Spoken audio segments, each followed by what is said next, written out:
paz do Senhor? Vamos abrir a Bíblia. Evangelho de Mateus, capítulo de número 16. Glória a Deus.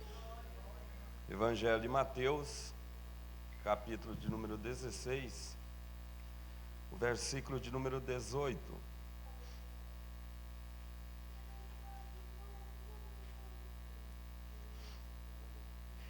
Diz assim: também eu te digo que tu és Pedro, e sobre esta pedra edificarei a minha igreja, e as portas do inferno não prevalecerão contra ela. Amém? Os irmãos estejam assentados. Estamos felizes pela oportunidade de mais um culto, nós poder se reunir para estar adorando a Deus, sentindo esta presença tão agradável de Deus. Estamos felizes porque mais um dia nós vencemos e aqui estamos para adorar a Deus. O versículo que eu acabei de fazer a leitura, eu acredito que toda a igreja já ouviu alguém ler este versículo, ou até mesmo os irmãos já leram sobre esta palavra liberada por Jesus a Pedro. Versículo 13 em diante do capítulo 16, nós vamos ver um diálogo, uma conversa entre Jesus e os discípulos, e Jesus vai começar a indagar os discípulos, perguntando para eles o que é que o povo estava falando a respeito de Cristo. Então Jesus vai entrar neste questionamento e fazer estas perguntas aos discípulos: o que é que o povo pensa de mim? O que é que o povo está falando sobre mim? Aí eles vão responder essa pergunta de Jesus, dizendo: alguns falam que o Senhor é João Batista, outros falam que o Senhor é Elias, alguns comparam o Senhor como Jeremias, e tem uns que estão dizendo que o Senhor é apenas mais um profeta que está passando pela terra e que logo talvez vai desaparecer de cena. Aí Jesus vai dizer aos discípulos: então agora eu vou fazer uma pergunta mais íntima.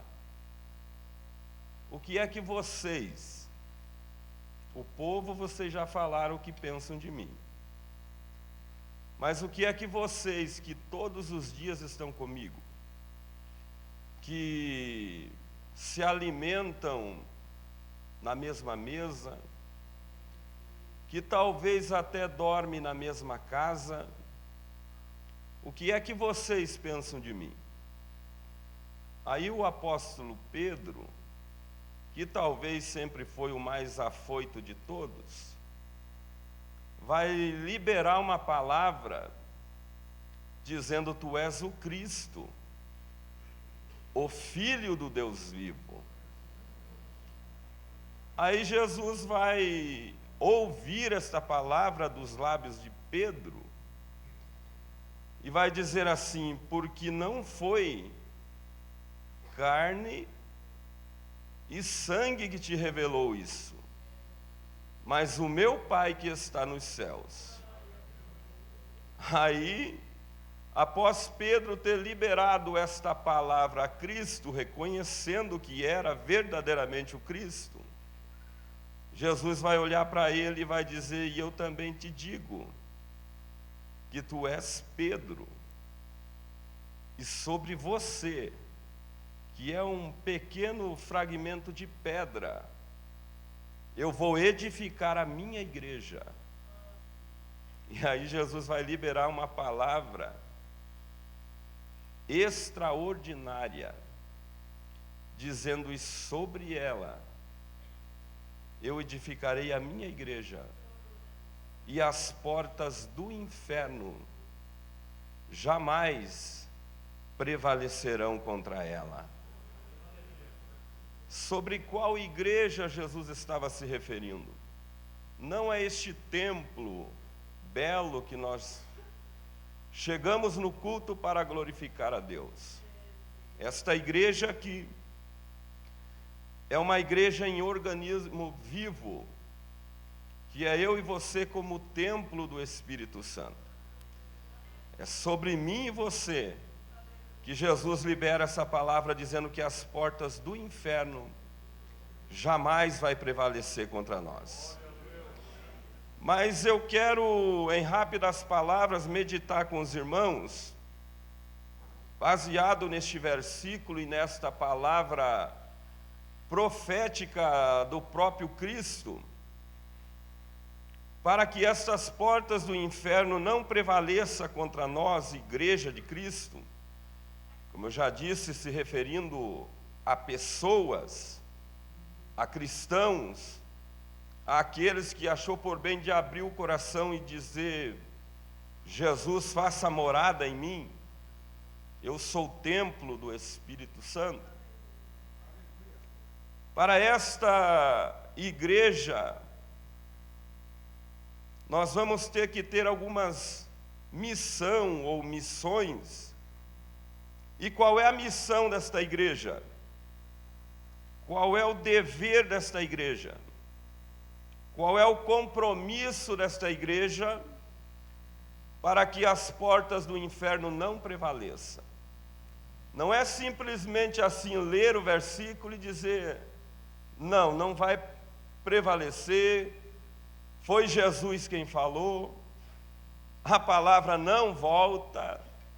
Mas para que esta palavra seja permanente nas nossas vidas, eu e você como igreja, nós temos alguns compromissos, nós temos algumas responsabilidades como cristão, para que aí esta palavra tenha validade nas nossas vidas. E a primeira missão desta igreja, como eu já disse, eu e você, para que as portas do inferno não prevaleçam contra nós, a primeira missão é nós ter a confissão de Isaías. Que confissão era esta? Como igreja, nós devemos todos os dias confessar os nossos delitos, os nossos erros, os nossos pecados, porque não existe ninguém tão bom aqui que diga: eu não peco, eu não erro, eu não tenho falhas. Não existe ninguém. O único personagem que passou pela terra que poderia dizer isso é o próprio Cristo. Agora, todo ser humano, desde o Éden até o Apocalipse, desde o Gênesis até o Apocalipse, nenhum conseguiu sem essa prática chamada pecado. Mas a primeira missão de nós como igreja é confessar os nossos delitos. Tem muita gente que já não confessa mais nada. Tem muita gente tentando esconder debaixo do tapete, atrás da porta, e dizendo está tudo bem quando não está tudo bem. Mas existe um Deus que tem os seus olhos, como a Bíblia diz, como que chama de fogo. Está contemplando a cada um de nós e sabe como nós estamos aqui nesta noite. Então a primeira missão desta igreja é ter a confissão de Isaías. Que confissão era esta? Isaías, até o capítulo de número 5 do seu livro, este Isaías, ele vai viver um período de apenas olhar o defeito dos outros. Só no capítulo 5 do livro do profeta Isaías, vai ter pelo menos 6 ai de Isaías, dizendo ai daquele que acumula para si riquezas, ai daquele que se embebeda, ai daquele que faz isso, faz aquilo. Então o capítulo 5 vai ter pelo menos 6 ais de Isaías, só apontando o dedo para os outros.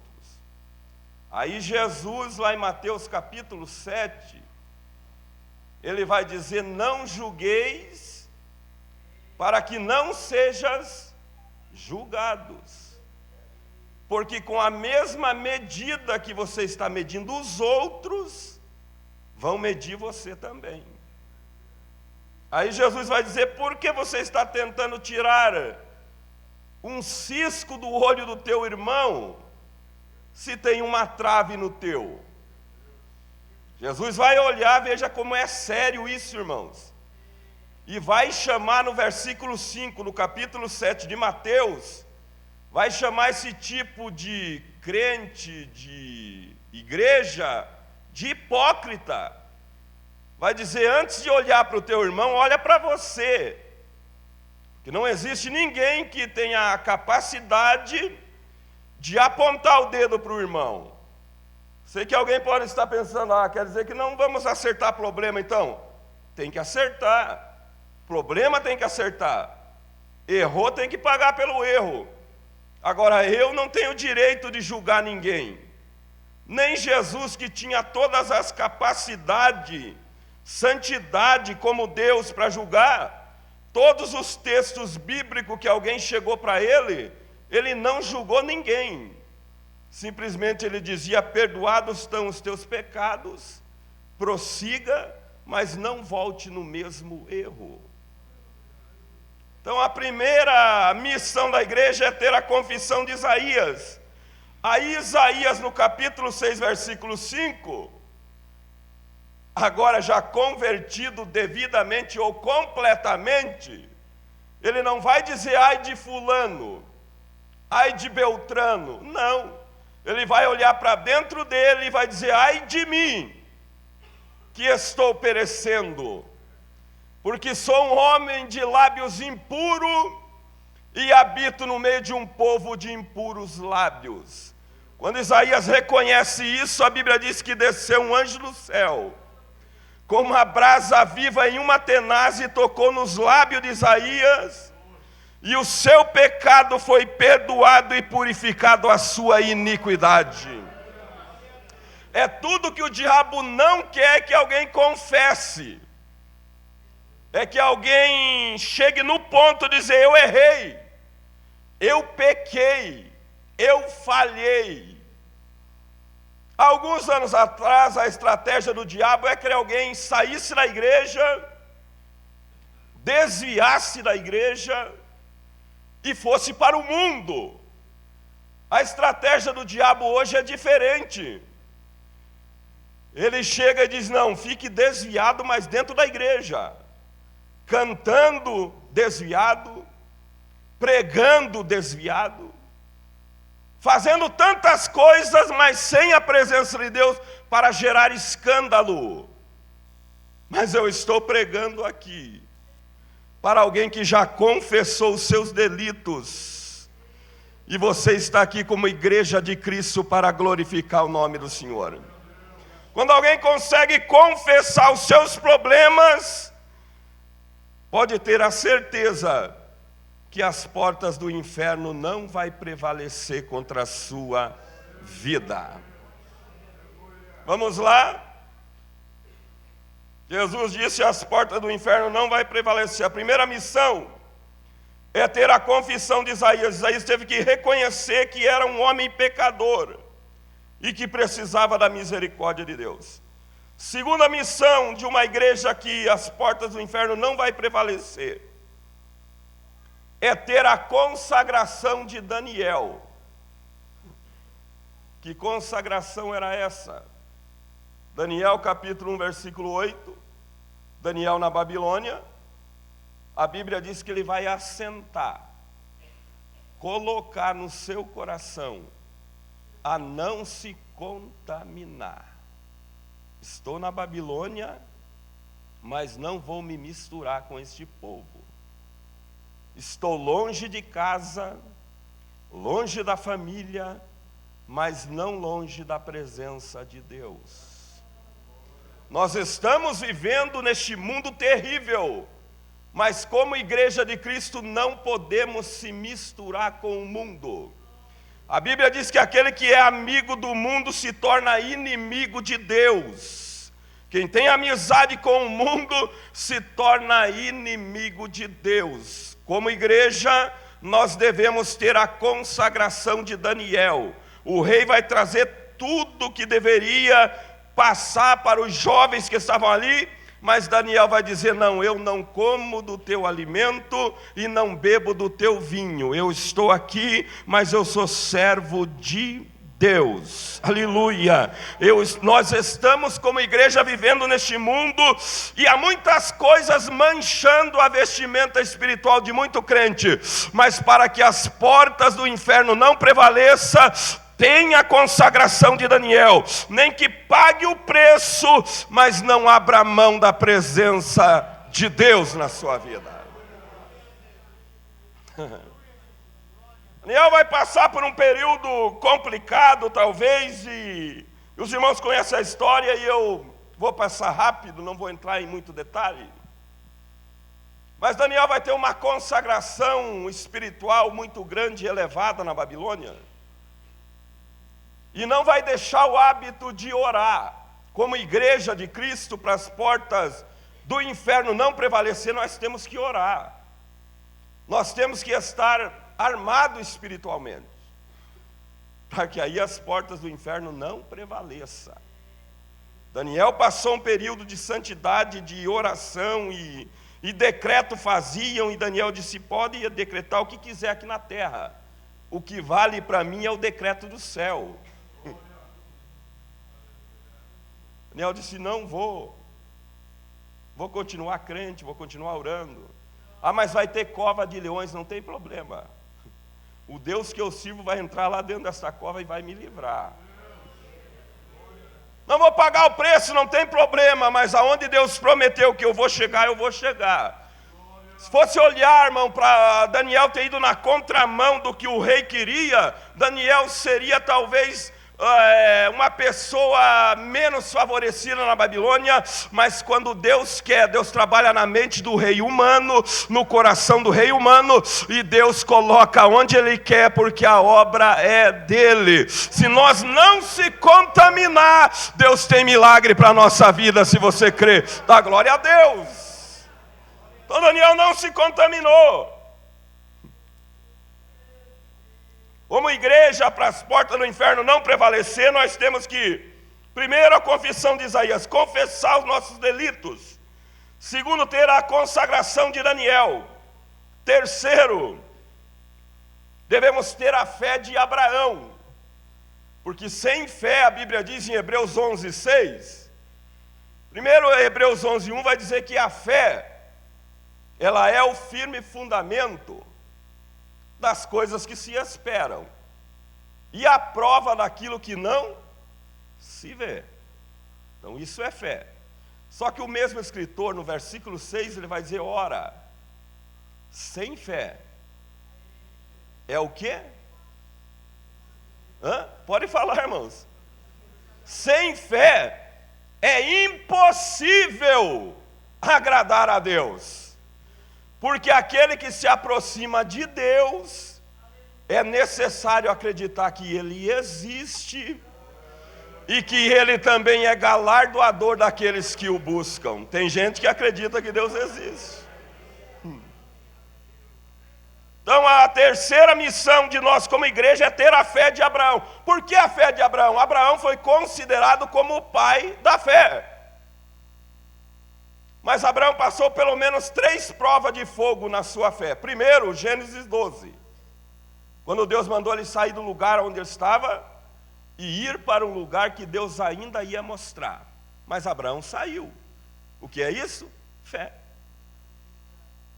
Segunda prova de fé na vida de Abraão foi quando Deus vai falar com Abraão em Gênesis 15. E Abraão vai ter que esperar pelo menos 25 anos para receber o que Deus falou. Mas esperou. Tentou a princípio dar uma ajudinha, não deu certo. Mas teve que esperar a promessa de Deus chegar. Isso é fé. A terceira prova de fé de Abraão está em Gênesis 22. Foi quando Deus pediu Isaque em sacrifício. Mas quem tem fé, oferece. Quem tem fé, vai aonde Deus manda ir. Você tem fé para oferecer este culto a Deus? Tem fé para isso? O que é fé, irmãos?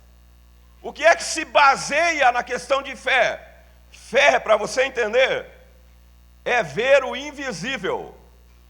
Fé é crer no incrível. Fé é acreditar no impossível. Você tem fé? Tem fé para acreditar nessa noite? Esta é a nossa missão como igreja, ter a fé de Abraão. Mas existe um versículo na Bíblia e uma pergunta dizendo: quando o Filho do Homem vier sobre a terra, porventura vai encontrar fé? Não tem gente que não acredita em mais nada? Tem ou não tem? Não crê em mais nada. Mas você está aqui porque existe uma palavra chamada fé dentro do teu coração. Senão você não estaria aqui. E esta fé vai resultar em as portas do inferno não prevalecer contra a sua vida. Vamos lá. Primeira missão, confissão de Isaías. Segundo, ter a consagração de Daniel. Terceiro, ter a fé de Abraão.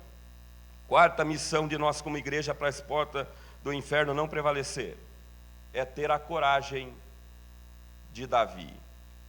Saul amedrontando o povo por causa do gigante, mas Davi disse para Saul, 1 Samuel 17:32, eu irei e lutarei contra este gigante. Sabe por que tem muita gente frustrada, parada? Porque não tem coragem de enfrentar os desafios. Se Deus está conosco, não tem problema que não seja resolvido. Eremikala bashuria raia. Orabacando, oremanahassia.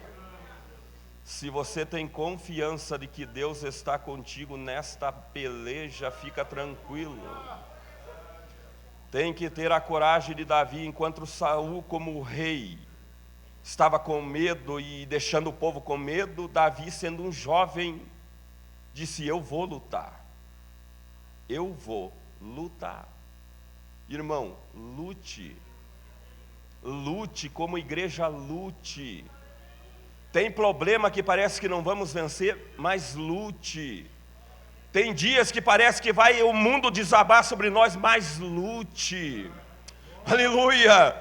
Tem aflições na nossa vida que pensamos muitas vezes, não vamos parar, vamos acabar com tudo. Mas não pare, lute. Tenha coragem. Maior é o teu Deus do que essa prova. Lute pelo amor de Deus. Aleluia. Vamos lá, já vou terminar. Para que as portas do inferno não prevaleçam em nós como igreja, tenha coragem. Para que as portas do inferno não prevaleçam contra nós como igreja, temos que ter a adoração de Abacuque. Capítulo 3, Abacuque vai orar a Deus. Vai orar a Deus. E vai clamar dizendo: Deus, eu quero que o Senhor avive o povo. Lembra desse povo, tem misericórdia desse povo, Deus. Ele vai orar e clamar, como igreja devemos orar e clamar. Agora a resposta, quem manda é Ele. E não é no nosso tempo, mas como igreja, temos que orar, temos que buscar. Mas eu estou dizendo que como igreja temos que ter a adoração de Abacuque. Versículo 17 do capítulo 3. Falei que no versículo 1 ele vai orar e pedir. No versículo 17, Abacuque vai dizer mais ainda, que a figueira não floresça, não haja fruto na vide, o produto da oliveira minta, nos currais não hajam vacas. O versículo 18 ele vai dizer, mas todavia, eu me alegrarei no Senhor. Rabacala Súria Raia. Se Deus fizer, Ele é Deus. E se Ele não fizer, irmãos? O que é que acontece? Ele continua sendo Deus. Tem um hino bonito que canta, se Ele fizer, Ele é Deus. Se Ele não fizer, Ele continua sendo Deus. É isso que a igreja precisa, adorar assim. Se Deus me der, amém. Se não me der, eu vou continuar dizendo amém. Se Deus falar comigo neste culto, glória a Deus. Se Ele não falar, eu venho no outro culto, mas vou dar glória a Deus. É esta a missão da igreja, adorar, para que as portas do inferno não prevaleça contra nós.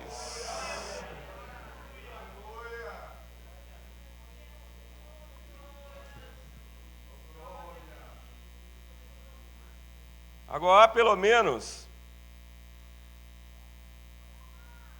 4 tipos de adoradores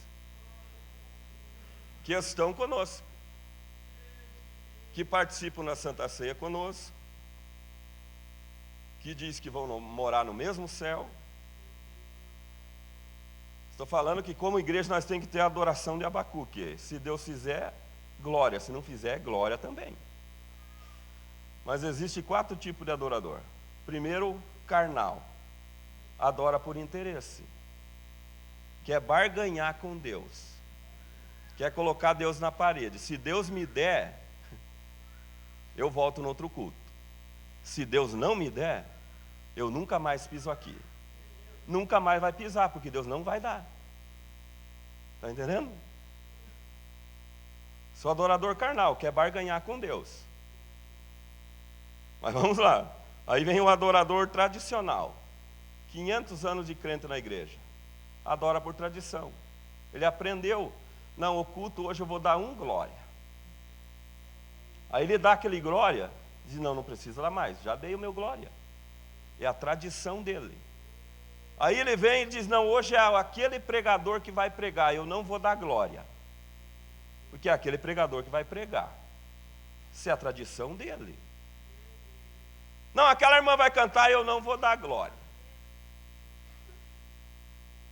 Só se for o outro, aí eu dou glória. A glória é para o cantor ou para Deus? Irmãos? Para Deus. A glória é para o pregador ou para Deus? Para Deus. Então o culto não está direcionado ou focado em coisa humana. O culto é espiritual, o culto é para Deus. Cantou quem cante, glória. Pregou quem pregue, glória a Deus. Isso é o verdadeiro adorador. Agora vem o terceiro grupo de adorador, que é o adorador circunstancial. Depende da circunstância. Bolso cheio, meu Deus, faz até aviãozinho na igreja. Bolso vazio, coloca um zíper, uma super bonde nos lábios e diz, não vou dar glória, estou com o bolso vazio. O carro quebrou, não vou dar glória, mas Deus permitiu que o carro quebrasse. Sou adorador circunstancial, depende do vento, se está favorável, meu Deus do céu, não tem quem segure ele. Mas a primeira prova, não vou mais. Vou participar da ceia mais, não vou cantar mais, não vou pregar mais, não vou congregar mais, não vou fazer mais nada. Esse é o adorador circunstancial, depende da circunstância. Agora existe o quarto tipo de adorador, que é o adorador espiritual, que João 4:23 diz: a hora vem, e agora é, em que os verdadeiros adoradores, e está aqui esses verdadeiros adoradores, adorarão ao Pai em espírito e em verdade. Quer que eu prove só um verdadeiro adorador na Bíblia? Jó adorava quando tinha tudo, quando era o mais rico, mas quando ficou mais pobre, jogado no lixo, não deixou de adorar a Deus. Ei, adore na prova que Deus te coloca na vitória amanhã. Quantos crê, dá glória a Deus. Como igreja devemos adorar.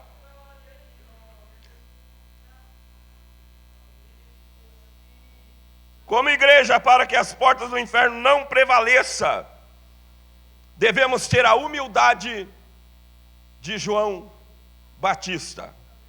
Eu vou encerrar aqui. Como igreja, para que as portas do inferno não prevaleçam, Jesus falou: Pedro, você é a minha igreja, eu vou edificar minha igreja em você, e as portas do inferno não vão prevalecer. Eu já falei que a primeira missão, confissão de Isaías, consagração de Daniel, coragem de Davi, adoração de Abacuque. Agora, para nós terminar, como igreja, tem mais esta missão. Nós temos que ter a humildade de João Batista. João capítulo 3, versículo 30, João Batista vai dar uma lição para nós, irmãos. Alguém chegou para ele, os discípulos dele, e a Bíblia diz que Jesus também estava batizando na Judeia, e um dos discípulos de João chegou e disse: olha, sabe aquele Jesus que você batizou no Jordão? Sei. Ele está batizando mais que você. E o que tem a placa de batizador é você, não é Jesus. Quem iniciou esse negócio de batismo foi você. Por isso recebeu o nome de João Batista. Mas Jesus está batizando mais que você. João Batista disse assim: eu não tenho nada se não vim de cima. Não tenho nada. Eu já falei para vocês lá no início que eu batizava com água, mas o que viria depois de mim é mais poderoso do que eu. Então eu vou dizer uma coisa para vocês: deixe que ele batize. É necessário que ele cresça e que eu diminua. Mas Deus dá o dom. Fiquem em pé, irmãos, eu vou orar. Deus dá o dom, Deus usa, Deus faz, Deus abençoa. E aí alguns pensam assim: se eu não cantar, ninguém canta. Se eu não pregar, ninguém prega. Se eu não ensinar, ninguém tem as habilidades que eu tenho para ensinar. Não, se eu não estiver no cartaz, esse trabalho não vai dar em nada. Não, se eu não estiver ali naquele coral, esse coral vai afundar. Isso é uma visão egoísta. Se eu não pregar, tem muitos obreiros aqui bem mais habilitados do que eu para pregar. Se você não cantar, tem muita gente que vai cantar. O importante é você dizer: Deus, cresça e eu diminua. Jesus, apareça e eu desapareça. Porque quem é que salva? Jesus. Quem é que cura? Jesus. Quem é que batiza no Espírito Santo? Jesus. Quem é que renova? Jesus. Quem é que perdoa?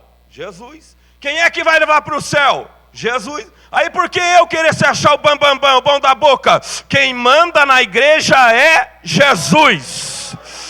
O culto existe para Jesus, mas infelizmente tem muita coisa que tem mais coisa de homem do que de Jesus. Quem tem que aparecer no culto é Jesus de Nazaré. Se você veio para adorar, então adore esse Jesus.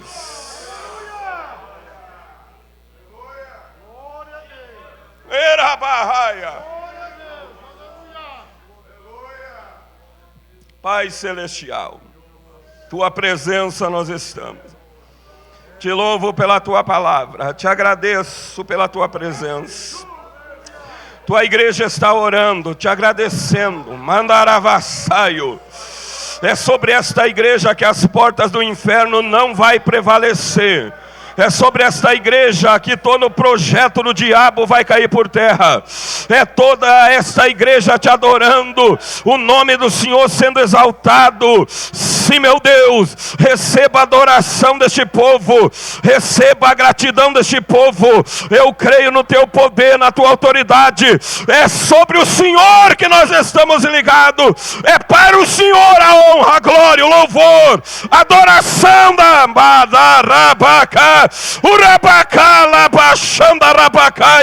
Receba no céu a adoração dessa igreja para a glória no teu nome.